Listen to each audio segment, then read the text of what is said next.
Amén, gloria a Dios. Muy bien, hermanos, pues vamos a ir a Colosenses. Estamos estudiando el libro de Colosenses. Seguimos ahorita en el capítulo 1, pero ya vamos a dar un brinco al capítulo 2, ¿ok? Entonces vamos a estar realmente en Colosenses capítulo 1, versículos del 23, y vamos a avanzar hasta el capítulo 2, versículo 5. Y bueno, tiene tal vez algo que ver con lo que ahorita hablábamos de Mayela, ¿verdad? Por ejemplo, el título es Sufriendo por la iglesia, sufriendo por la iglesia. Perdón. Muy bien, nada más para recapitular un poquito. Hemos visto las semanas pasadas cómo Pablo le escribe a la iglesia de Colosenses y le escribe sabiendo que es una iglesia fiel y que ama a sus hermanos en Cristo. Es decir, no solamente es fiel, sino que ama a la iglesia, a aquellos que también están siguiendo al Señor. Y eso es una costumbre muy importante que debemos de tener. Por un lado, obviamente, buscar ser fieles al Señor, pero por otro lado también amar a la iglesia. Una forma de amar a la iglesia, por ejemplo, es cuando nosotros apoyamos a aquellos hermanos que están proclamando el evangelio, como en el caso de los misioneros, aunque hay muchas otras formas en las que podemos amarnos como iglesia. Vimos también cómo Pablo estaba preocupado por orar de una forma muy clara y muy concisa por la iglesia. Recuerdan que hablábamos de oraciones prioritarias, cómo Pablo realmente daba gracias al Señor y oraba por diferentes aspectos muy particulares en la iglesia de Colosenses. Entonces vemos aquí a Pablo que está exhortando a los colosenses, que ya vimos que eran fieles y que eran llenos de amor. Y cerramos el domingo pasado con el versículo 23, que dice lo siguiente, dice así: pero deben seguir creyendo esa verdad y mantenerse firmes en ella. No se alejen de la seguridad que recibieron cuando oyeron la buena noticia. Esa buena noticia ha sido predicada por todo el mundo y yo, Pablo, fui designado servidor de Dios para proclamarla. Vemos en primer lugar en este versículo 23 cómo Pablo establece que es importante seguir creyendo esta verdad, mantenernos firmes en ella y tener siempre esa seguridad, esa fe de la buena noticia que hemos recibido. Pero quiero que noten algo, enseguida Pablo comienza a dar como una introducción para ponerse él como ejemplo. Eso es algo que muy comúnmente hacía Pablo, se ponía como ejemplo. Es decir, hablaba a la iglesia y le decía, o a las iglesias y les decía, mira, hay que hacer esto, así como yo lo hago. Y eso es muy importante, porque dentro de nuestro andar en Cristo, nuestro testimonio habla mucho de lo que le decimos a la gente. Es muy importante que vayamos y le compartamos a las personas las buenas nuevas, pero vivirlas nosotros también, ¿está de acuerdo? Que ellos puedan ver en nosotros ese testimonio. Y Pablo empieza a manejarlo de esta manera. Es por eso que él dice, esa buena noticia ha sido predicada por todo el mundo y yo, Pablo, fui designado servidor de Dios para proclamarla. ¿Cuál es su introducción ahí? Pablo está diciendo, Dios me ha proclamado me ha hecho su servidor para proclamar la buena noticia. ¿Sí nos va quedando por ahí claro ese aspecto? Esto es muy importante para que podamos entender lo que el mensaje nos quiere decir el día de hoy. Entonces repito aquí, esa buena noticia ha sido predicada por todo el mundo y yo, Pablo, fui designado servidor de Dios para proclamarla.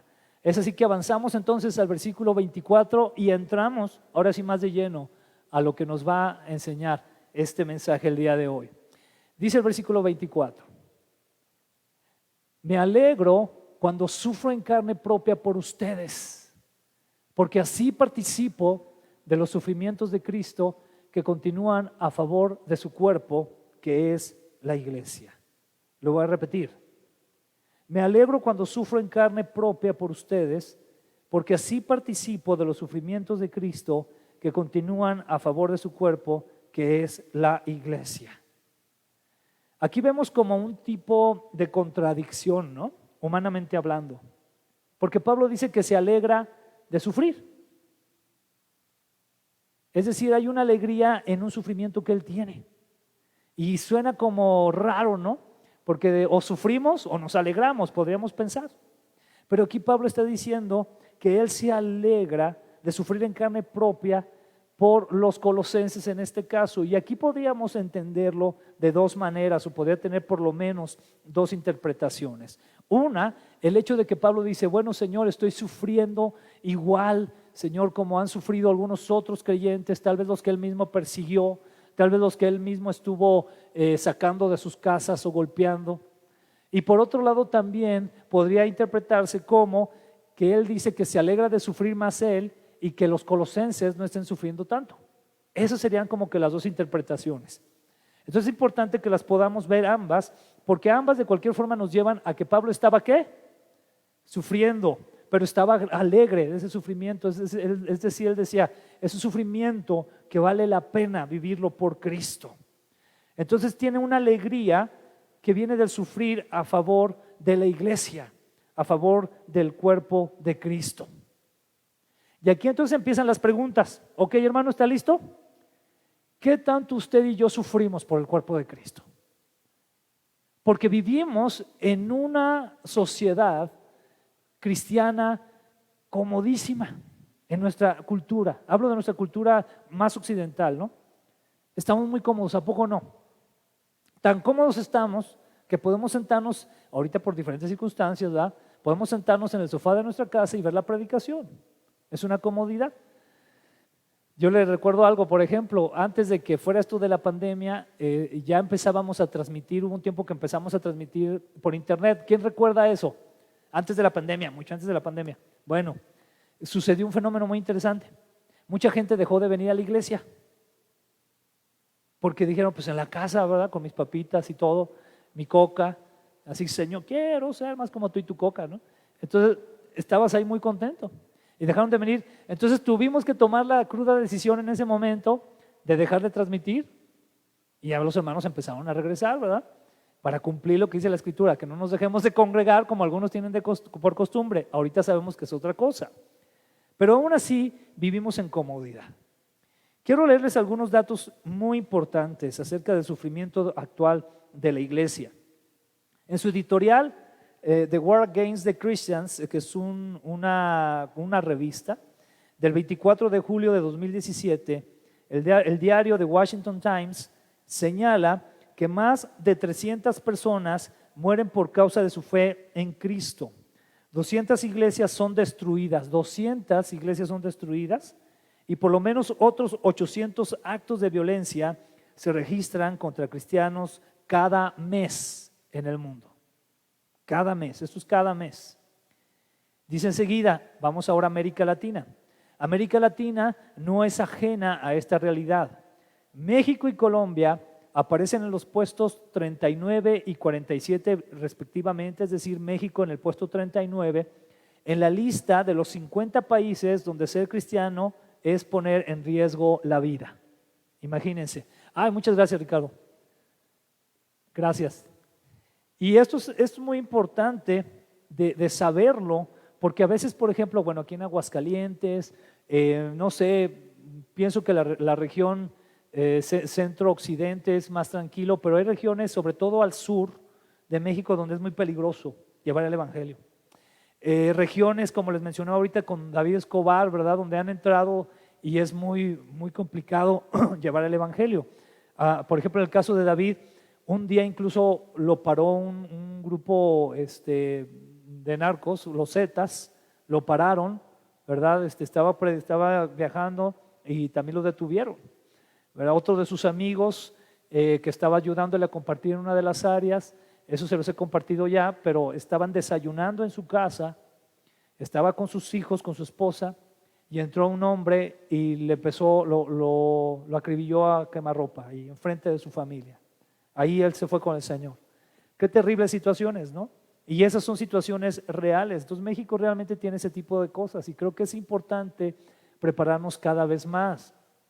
Esta semana, por ejemplo, en la Ciudad de México, esto ahorita inició en la Ciudad de México, se llevó a cabo, se legisló el que los papás, que ni los papás ni los pastores, sacerdotes, consejeros, psicólogos, que ninguno de ellos pueda realmente prestarse a lo que ellos llaman, se me fue la palabra, conversión de género o algo así, ¿verdad? ¿Y qué quiere decir? Que si un joven, por ejemplo, o incluso un niño de 13 años, llega y tiene una tendencia de género diferente y sus papás le pueden decir, oye hijo, mira, pero piensa bien la lección que estás tomando, ¿verdad? Y mira, incluso si son cristianos, la escritura dice esto y aquello. Ahorita ese hijo puede ya denunciar a sus papás y son 5 años de prisión. Esta ley se legisló con la mayoría de ahí de la Cámara, imagínense. Esto está pasando ya. Y entonces, ¿qué va a suceder? ¿Qué tipo de sufrimientos nos vienen encima? ¿Estamos listos? ¿Estamos dispuestos? Porque eso está pasando, está comenzando a suceder. Dice aquí, los líderes de iglesia son amenazados, son acosados, extorsionados, incluso asesinados como resultado de la violencia perpetrada por guerrilleros u otros grupos criminales. En algunos casos, esta violencia se da como consecuencia del trabajo de la iglesia entre jóvenes y expandilleros. Por otro lado, las medidas contra los indígenas convertidos al cristianismo y sus familias o misioneros pueden llevarles a la cárcel, al abuso físico y a la confiscación de sus bienes. Por último, la intolerancia secular critica y ridiculiza a los cristianos por sus valores cuando participan en el debate público. Eso es lo que está comenzando a suceder ya. Viene por ahí, por ejemplo, también otra cuestión del aborto también, que cada vez se quiere legislar más y más. Y entonces nosotros sabemos con toda claridad que el Señor está a favor de la vida. ¿Estamos de acuerdo con eso? Entendemos también que hay ciertas circunstancias, también lo entendemos, pero estamos a favor de la vida. Sin embargo, cuando viene la presión y nos empiezan a decir, oye, no, están mal ustedes, o sea, ¿qué les sucede? ¿Por qué son tan retardados? ¿No? Alguna cosa así. Entonces viene la crítica y viene entonces la persecución de alguna manera u otra. Aquí el punto entonces es, hermano, que tú y yo nos preguntemos una vez más, como decía hace un momento, ¿qué tanto sufro yo realmente por la iglesia? ¿Qué tanto es? Y que eso nos lleve a pensar que a lo mejor lo que a veces hacemos por la iglesia es poco. Me refiero por nuestros hermanos en la fe. Oye, ¿qué tal hermano? Pues está enfermo, ¿verdad? Oye, pues vamos a juntarle algo. No, pero es que tenía 100 pesos para el cine. Híjole, bueno, para la otra sí te ayudo. Y pensamos que esos son sufrimientos, ¿verdad? O sea, ¿qué tanto realmente estamos sufriendo? Pablo tenía muy en claro entonces eso. Pero vamos a ver entonces el versículo 25. ¿Qué es lo que nos dice? Dios me ha dado la responsabilidad de servir a su iglesia mediante la proclamación de todo su mensaje a ustedes. Dice el versículo 26. Este mensaje se mantuvo en secreto durante siglos y generaciones, pero ahora se dio a conocer al pueblo de Dios.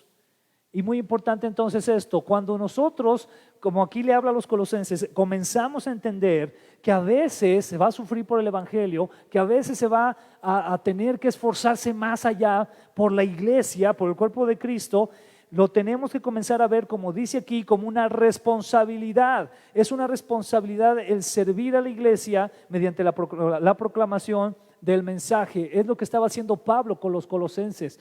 Pablo lo veía como una responsabilidad. Ese sufrir mismo era como una responsabilidad de él. Él tenía muy en cuenta el ejemplo de Cristo Jesús. Cristo Jesús sufrió y entregó todo por nosotros, sufrió de la manera más terrible y él lo tenía como ese ejemplo. Él mismo decía, yo me considero parte o la continuación del sufrimiento de Cristo. Esa es otra pregunta también que debemos de hacernos. ¿Realmente nos consideramos parte de eso? Porque el llevar el mensaje, el llevar el evangelio no es fácil. Aquí yo quiero que usted comience a hacerse la idea de algo que es muy importante, hermano, es muy importante que lo entendamos. Llevar el evangelio no es fácil. Realmente tomar como Pablo la responsabilidad de proclamar el evangelio no es fácil, porque tenemos que renunciar a muchas cosas, tenemos que esforzarnos en prepararnos, tenemos que hacernos la idea de dar, de apoyar. No es fácil. No es algo sencillo. Y el problema a veces es que queremos dejar este trabajo nada más a los pastores, a los líderes, a los evangelistas, ¿verdad? A veces decimos, no, es que el hermano es evangelista, entonces que Dios lo ayude. Pero no, tú también tienes que proclamar, tú también tienes que ser parte de esto. Dice aquí entonces, versículo 26, este mensaje se mantuvo en secreto durante siglos y generaciones, pero ahora se dio a conocer al pueblo de Dios. Vamos al versículo 27. Pues él quería que su pueblo supiera que las riquezas y la gloria de Cristo también son para ustedes, los gentiles. Y el secreto es, Cristo vive en ustedes. Eso les da la seguridad de que participarán de su gloria. ¿Cuál es ese secreto que quiere compartir Pablo? Que Cristo también está para nosotros, que somos gentiles. Somos los gentiles. ¿Hay algún judío aquí? Creo que no, ¿verdad? Somos gentiles, no somos parte del pueblo de Israel, sino que también este mensaje, este secreto que es Cristo Jesús, su mensaje de salvación, es para nosotros también. Entonces Pablo lo veía como una responsabilidad muy importante. Cristo vive en nosotros. Eso es muy importante de entender. Si nosotros empezamos a darnos cuenta de que el evangelio requiere de esfuerzo y muchas veces requiere incluso de sufrimiento, de alguna manera debemos de partir de la base de que Cristo vive en nosotros. Cristo vive en nosotros y por eso podemos proclamar también y llevar esa proclamación a otros. Pablo entendía perfectamente las funciones de su responsabilidad de servir a la iglesia. Y eso es algo que también nos puede dejar un buen ejemplo a usted y a mí, a ti y a mí. ¿Cuál es ese ejemplo? ¿Estás consciente de la responsabilidad que Dios ha dejado en tus manos? ¿Estás consciente de esa responsabilidad? ¿Realmente sabes que al recibir el evangelio, junto con el evangelio recibiste la encomienda de llevar a otros el mensaje? ¿Estás consciente? Porque al estar consciente, entonces también seguramente si llegas a sufrir por el evangelio, vas a poder hacerlo, vas a poder seguir adelante porque estás consciente. El problema de nuestro cristianismo occidental es que estamos como cristianos inconscientes. Decimos, ay, qué padre, el domingo hay que ir, o hay que prenderle al Facebook, al internet. Ay, mira, va a haber un concierto de no sé quién, ay, pues hay que verlo, qué padre. Y hasta ahí llega el cristianismo, ¿no? Cuando debe de ser mucho más, el seguir creciendo en el Señor, el seguir creciendo en su palabra, seguir buscándole y llevar ese mensaje a otros que lo necesitan. Yo creo que como creyentes, por lo menos, no sé, ¿verdad? Se me ocurre, deberíamos estar o compartiéndole a alguien de Cristo o discipulando a alguien una vez a la semana, por lo menos. Pero a veces, hermano, te lo digo con mucho amor en el Señor, pasan años y no le hemos compartido a nadie de Cristo. Entonces estamos viviendo un cristianismo inconsciente. No estamos conscientes de la responsabilidad que Dios ha puesto en nosotros, cosa que Pablo entendía perfectamente. Entonces dice en el versículo 28, por lo tanto, es decir, por esa conciencia, por ese sufrimiento que él llevaba, dice, hablamos a otros de Cristo. Ahí me detengo un poco, porque esto nos aclara aún más el hecho de que si no estamos conscientes, entonces podríamos decir, por lo tanto, no hablo a otros de Cristo. ¿Te das cuenta? Como no estoy consciente, como no participo de sus sufrimientos, como no le estoy entrando a la lucha, como no estoy entrando a ser parte de ese pueblo que Dios usa, entonces no hablo a otros de Cristo. Caso diferente de Pablo, ¿verdad? Que fue lo contrario. Dice que él, por lo tanto, dice, hablamos a otros de Cristo, advertimos a todos y enseñamos a todos con toda la sabiduría que Dios nos ha dado. Queremos presentarlos a Dios perfectos en su relación con Cristo. Y esto, repito, tiene que ver mucho con el amor que tú puedas tener por el Señor Jesucristo y por su iglesia. Porque si tú amas al Señor y amas a la iglesia de Cristo, tendrás la conciencia y por lo tanto la responsabilidad de servir también. Y aquí Pablo lo desmenuza de una manera muy padre, muy bonita, porque primero dice, hablamos a otros de Cristo. Tenemos que hablarles a otros de Cristo, hermano. Cuando Dios ponga por medio de su Espíritu Santo el acercarte a alguien y compartirle de Cristo, no le pienses, hazlo, ve y compártele. Ve, compártele de Cristo. Eso es lo que debemos de hacer. Enseguida dice, advertimos a todos.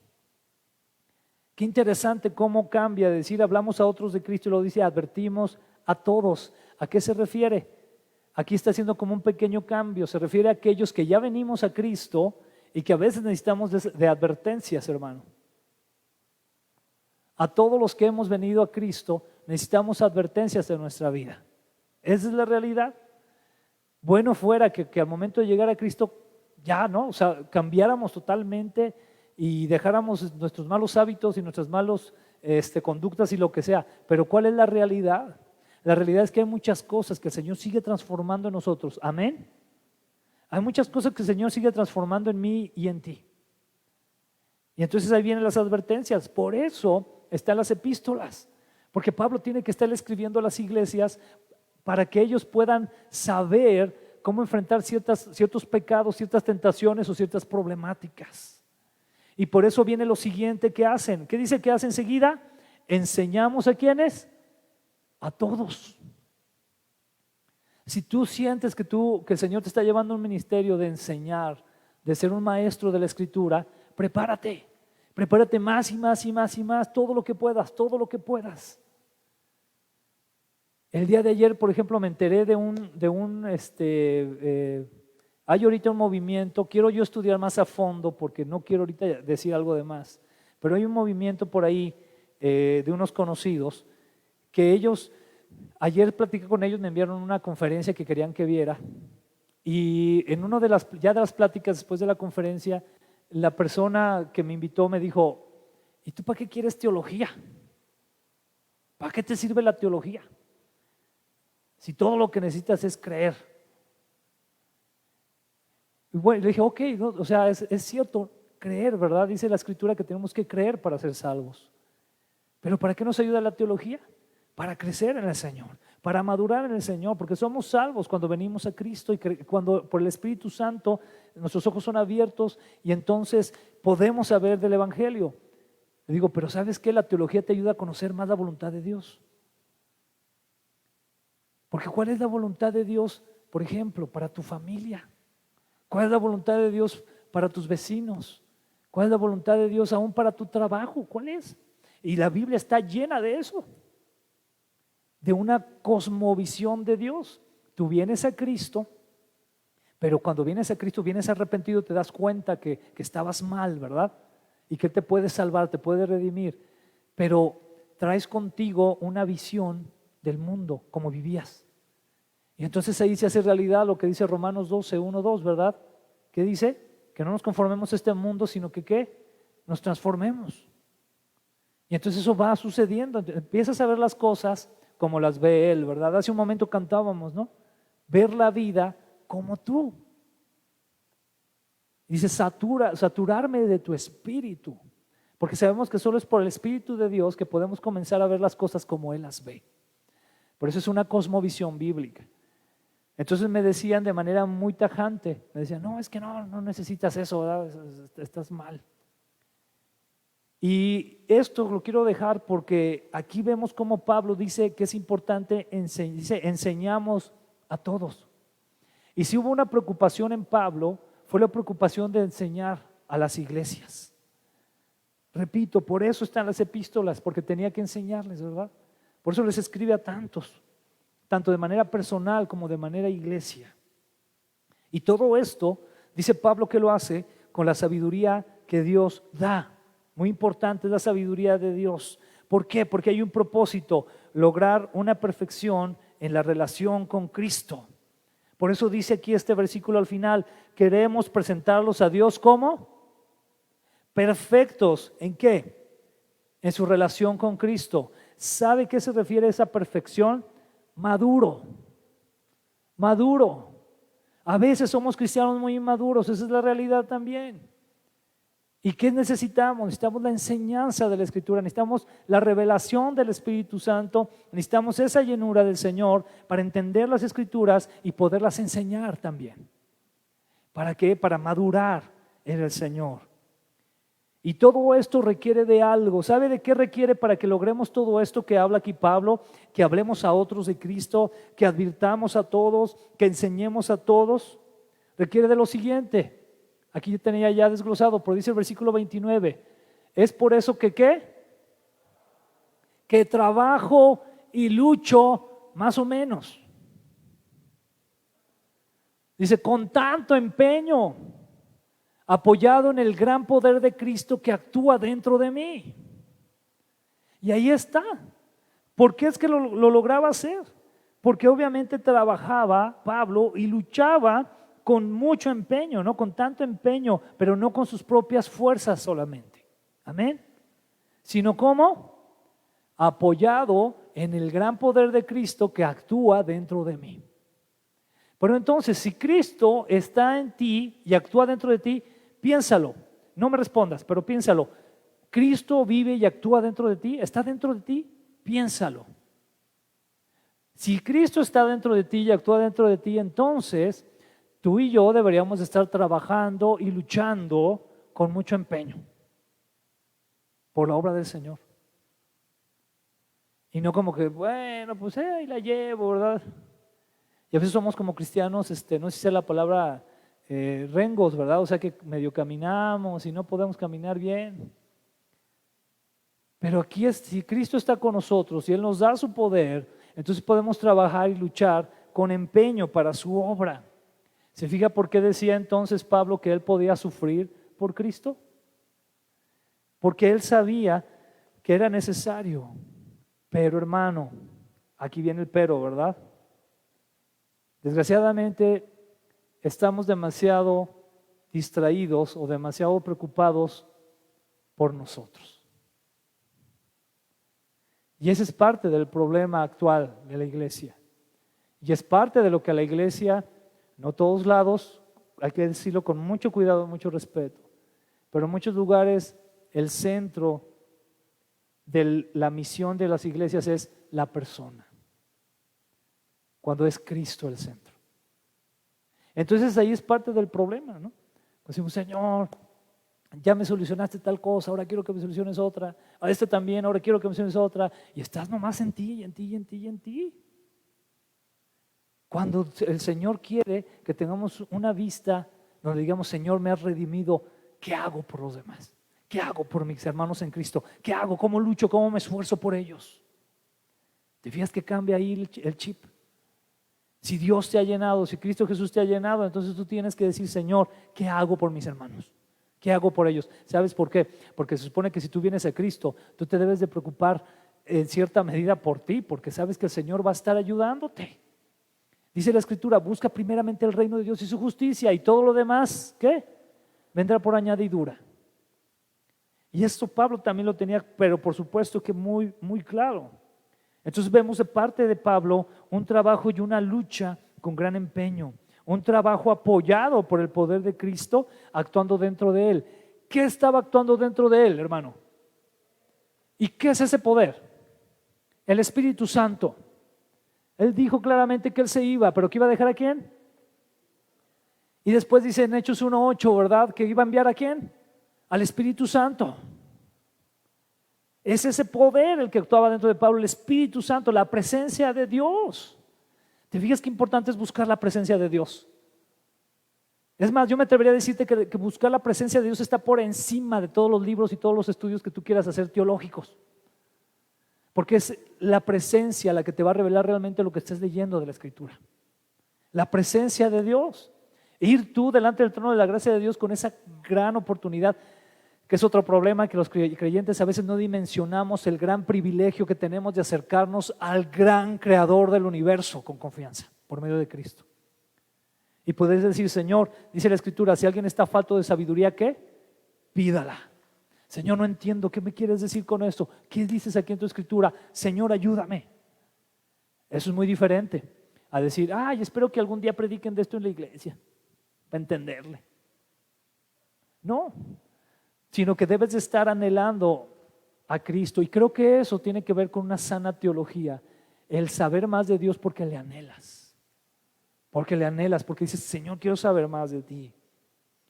Por eso vemos aquí, repito, en Hechos 1:8, pero recibirán poder, dice la Escritura, cuando el Espíritu Santo descienda sobre ustedes y serán mis testigos y le hablarán a la gente acerca de mí en todas partes, en Jerusalén, por toda Judea, en Samaria y hasta los lugares más lejanos de la tierra. ¿En dónde vamos a hablar del Señor? En todas partes, pero necesitamos del poder del Espíritu Santo en nuestra vida, necesitamos mucho de Él.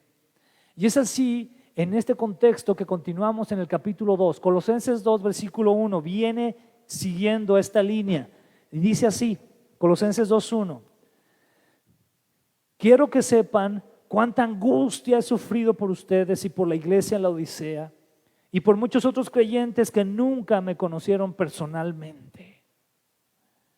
Wow, me impacta aquí como lo dice esta versión. Dice que está angustiado, dice cuánta angustia has sufrido. Tú y yo nos angustiamos por nuestros hermanos en la fe, que sabemos que están pasando por alguna tribulación, por algún problema muy fuerte. Mira, perdón que lo saque a colación, lo voy a pasar a colación con el permiso de Ricardo, pero ahorita tenemos una familia de hermanos en Cristo que estamos orando por ellos en Querétaro, ¿verdad?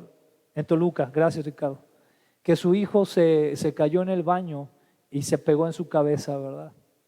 Y entró en una situación muy tremenda y ha pasado un proceso fuerte y ahorita está, por ejemplo, con muy poca función cerebral, es decir, le dan muy pocas esperanzas los médicos a los papás humanamente hablando. Nosotros seguimos orando porque Dios es soberano y puede hacer un milagro si Él quiere, pero no deberíamos sentir angustia por sus papás, son nuestros hermanos en Cristo. O sea, deberíamos decir, Señor, o sea, por lo menos acordarnos una vez en el día, Señor, fortalece ahorita a los papás de Rodrigo, ayúdalo, fortalécelo. Mira lo que está pasando, lo que están pasando, porque mira, hermano, este tipo de situaciones son, no me imagino lo que debe de ser estar perdiendo un hijo. Y Rodrigo es pequeño, tiene 14 años. O sea, no me imagino, ¿no? Todos los pensamientos, los recuerdos, los momentos bonitos, los momentos difíciles, todo lo que debe venir a su imagínate. Había una angustia. Yo sé que a lo mejor el ejemplo aquí es medio vago, pero lo que yo te quiero decir es, ¿realmente nos angustiamos por nuestros hermanos que están pasando una situación difícil? ¿Sabes qué pasaría si realmente nos angustiáramos? Nuestras rodillas estarían pelonas. Tendríamos que tener ya cojines en la casa donde oramos porque ya nos dolerían. De esto no me consta, pero obviamente no me consta, pero hay teólogos que dicen que las rodillas de Pablo estaban encalladas, historiadores. De eso no tengo mucha información, la verdad, pero dicen algunos teólogos esto, porque oraba, ¿no? Pero entonces esa angustia que él sentía, quiero que sepan cuánta angustia he sufrido por ustedes y por la iglesia en la Odisea y por muchos otros creyentes que nunca me conocieron personalmente. ¿Sabes cuál era la angustia principal aquí de Pablo? Que la gente en los Colosenses fuera a darle la espalda al Señor. Porque a pesar de que eran una iglesia fiel y que amaba al cuerpo de Cristo, estaban siendo tentados por la cultura a darle la espalda al Señor, por otro tipo de pensamientos, entre ellos el gnosticismo, ¿verdad? Que hablábamos de eso. El pensamiento raro y místico de que la verdad fluye desde dentro de ti, ¿no? Así, no. Desde dentro de nosotros fluye, a veces si no tenemos a Cristo, fluye puro pecado y pura perdición. Pero entonces Pablo le decía, yo estoy angustiado de que permanezcan fieles, porque permanezcan amándose unos a otros, sirviendo en la obra. Qué preciosa angustia, ¿no? Dice la Escritura, que el que esté firme mire que no caiga. ¿Sabes que deberíamos de estar orando siempre así por nosotros, unos por otros? Señor, te pido por mi hermano, ayúdalo, fortalécelo, líbralo del mal, Señor, que te busque más, que te conozca más, que se enamore más de ti, que se apasione más de ti, Señor, que te sirva más. Y debería ser una angustia en nuestro corazón, una angustia santa, de decir, Señor, líbralo de que te deje. Muchos de los que estamos aquí conocemos jóvenes de nuestra generación que ahora no están en el Señor. Y eso nos debería angustiar. Y es triste. porque por circunstancias decidieron alejarse. Pero ¿cuál debería ser nuestra oración? Señor, acércalos a ti, acércalos. Ese es el tipo de la angustia que sentía Pablo aquí entonces. Pablo angustiado por los colosenses y también por la iglesia en la Odisea.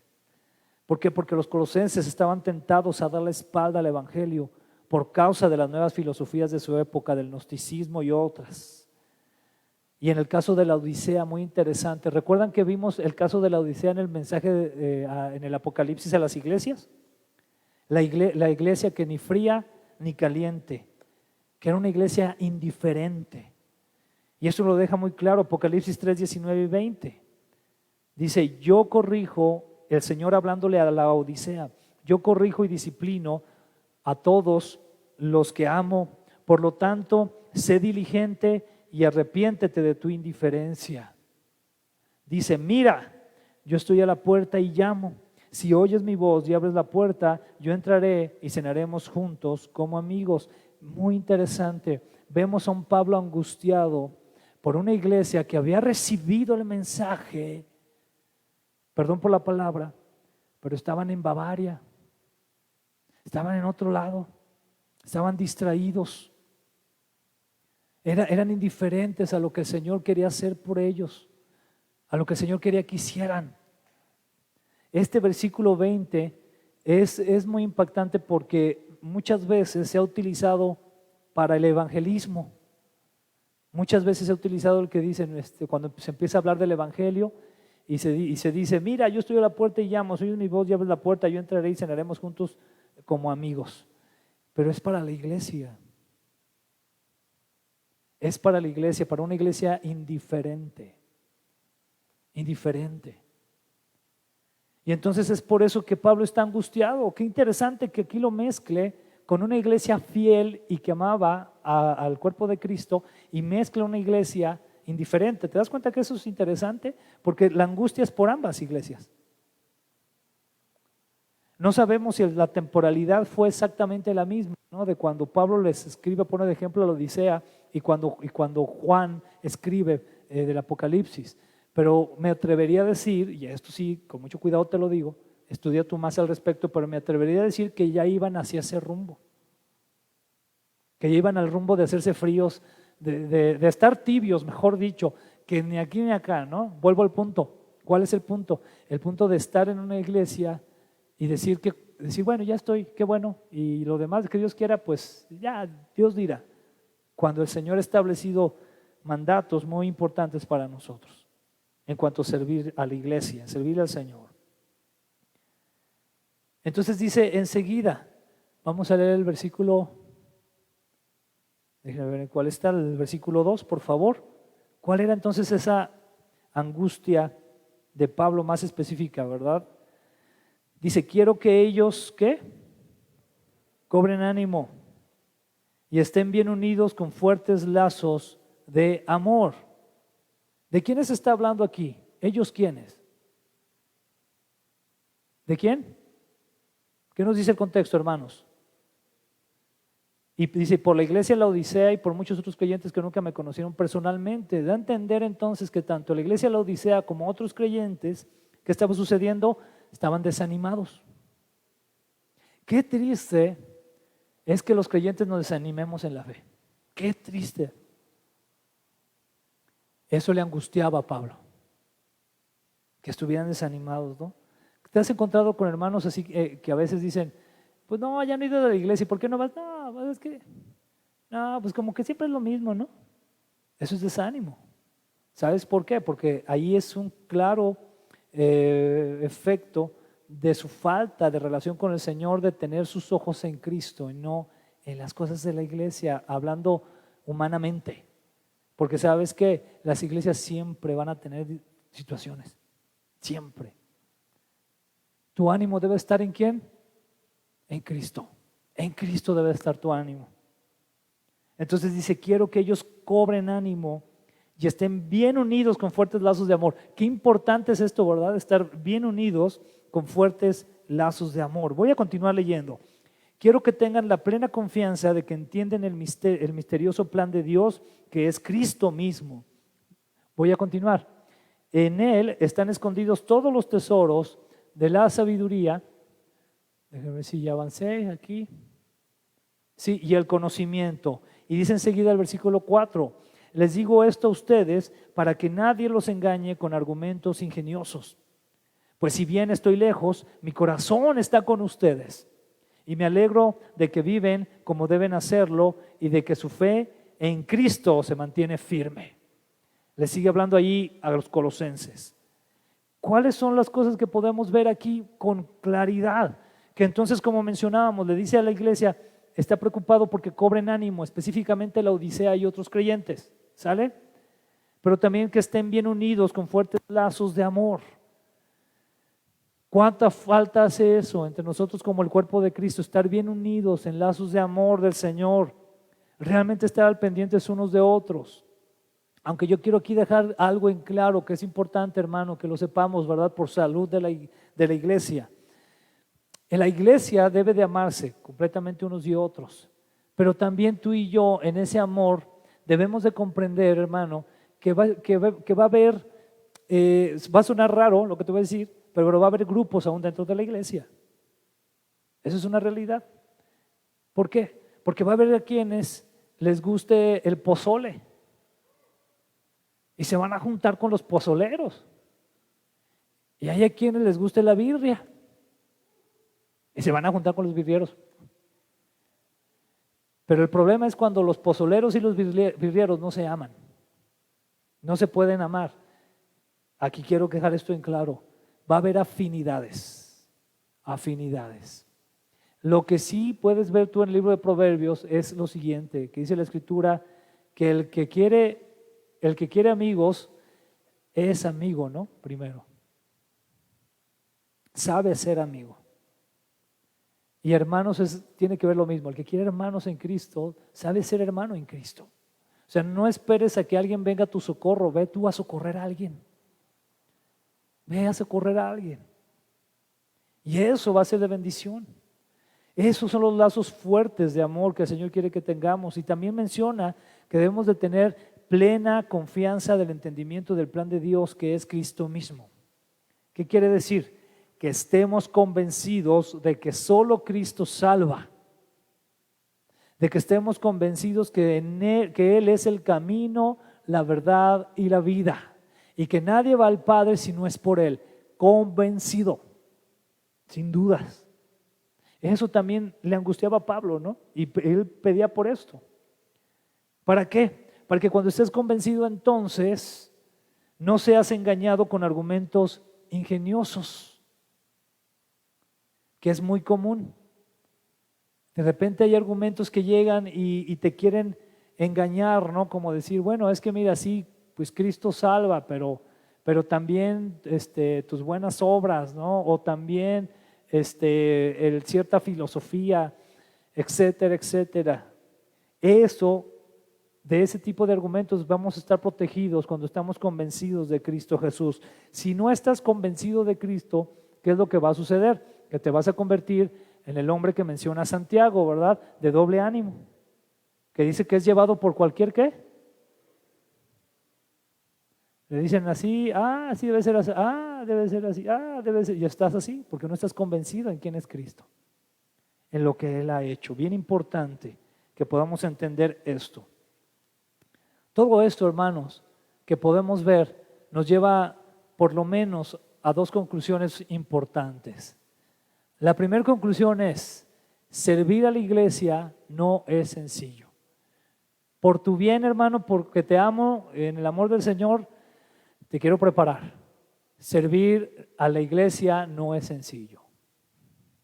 A veces vas a servir, incluso, mira, hermano, a veces vas a servir a hermanos en la fe que tal vez en algún momento te van a pagar, humanamente hablando, muy mal.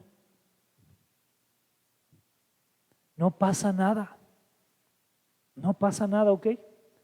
Tú pon tus ojos en Cristo y tú sigue amando a la iglesia, al cuerpo de Cristo. Sigue amando, porque es lo que hace el Señor.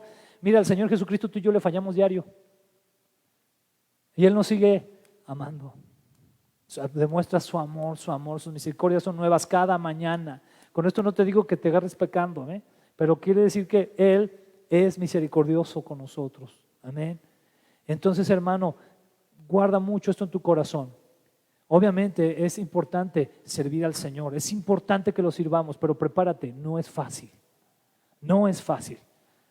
Yo quisiera decirte, no, mira, ven a servir al Señor, no, vas a ver, miel sobre hojuelas, es lo más bonito que, no sabes. No, no es sencillo.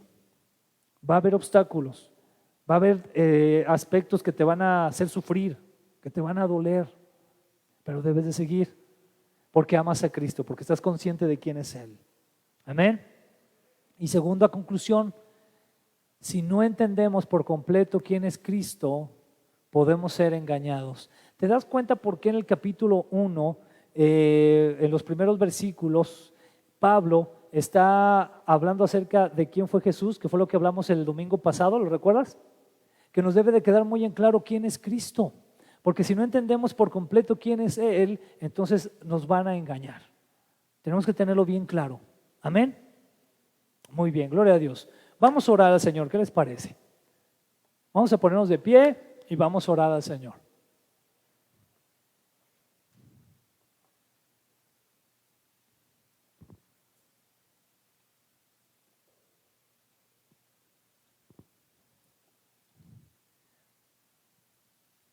Señor Jesús, te damos gracias por tu palabra, por tu salvación para nuestra vida. Señor, queremos pedirte que cada día nos prepares más y más para servir a tu cuerpo que es la iglesia. Padre, nos queda más que claro que tú eres la cabeza. Señor Jesús, tú eres la cabeza. Nosotros somos el cuerpo de tu iglesia y tenemos que amarnos unos a otros.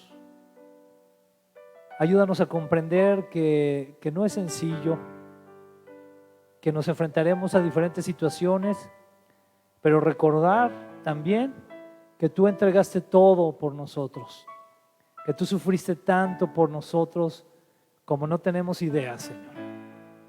Nos damos, Señor, una imagen de lo que sufriste, pero realmente no sabemos todo lo que tú sufriste.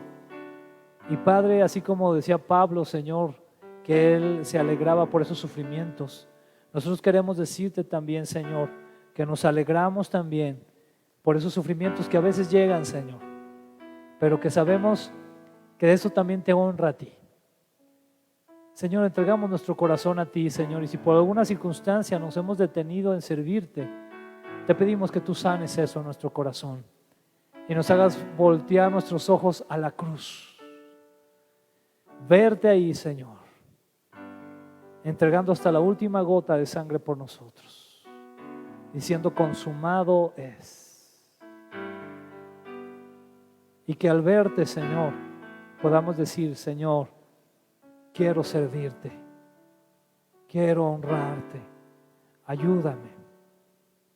Yo te pido por cada uno de los que estamos aquí, Señor, que nos des siempre el privilegio de servirte, nos des las fuerzas, la sabiduría y que siempre nos recuerdes que es para ti, Señor, todo es para ti. Nosotros somos tus siervos, tus mayordomos, Señor. Tú eres el Señor, el pastor de la grey, tú eres el gran yo soy, Señor. A ti solamente vamos a llegar y entregarte cuentas, pero precisamente ayúdanos a tener esa capacidad para un día entregarte buenas cuentas a ti, Señor, de los talentos, de los dones y los llamados que tú nos has hecho. Gracias te damos, Padre, en el nombre de Jesús. Amén. Gracias.